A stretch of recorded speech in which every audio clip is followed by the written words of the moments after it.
श्री रामचरितमानस प्रथम सोपान बालकांड चौपाई 1 से 6 दोहा 3 के भाग का और खका।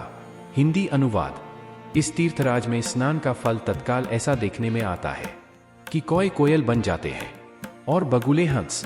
यह सुनकर कोई आश्चर्य न करे, क्योंकि सत्संग की महिमा छिपी नहीं है। वाल्मीकि जी, नारद जी और अगस्त्य जी ने अपने अपने मुखों से अपनी होनी जीवन का वृत्तांत कहा है।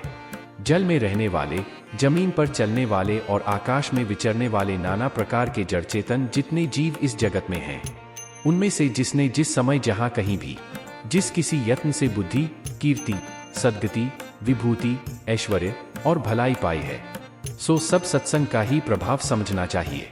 वेदों में और लोक में इनकी प्राप्ति का दूसरा कोई उपाय नहीं है। सत्संग के बिना विवेक नहीं होता और श्री राम जी की कृपा के बिना वह सत्संग सहज में मिलता नहीं। सत्संगति आनंद और कल्याण की जड़ है। सत्संग की सिद्धि प्राप्ति ही फल है और सब साधन तो फूल है। दुष्ट भी सत्संगति पाकर सुधर जाते हैं, जैसे पारस के स्पर्श से लोहा सुहावना हो जाता है, सुंदर सोना बन जाता है। किंतु दैवयोग से यदि कभी सज्जन कुसंगति में पड़ जाते हैं, तो वे वहां भी सांप की मणि के समान अपने गुणों का ही अनुसरण करते हैं।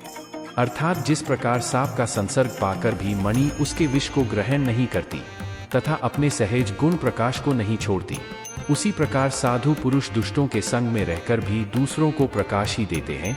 दुष्टों का उन पर कोई प्रभाव नहीं पड़ता। ब्रह्मा, विष्णु, शिव, कवि और पंडितों की वाणी भी संत महिमा का वर्णन करने में सकुचाती है।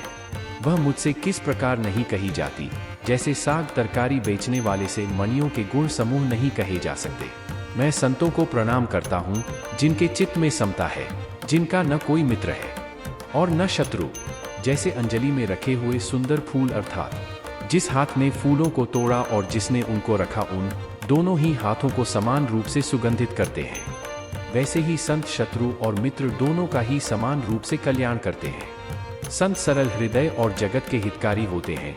उनके ऐसे स्वभाव और स्नेह को जानकर मैं विनय करता हूँ। मेरी इस बाल विनय को सुनकर कृपा करके श्री राम जी के चरणों में मुझे प्रीति दें।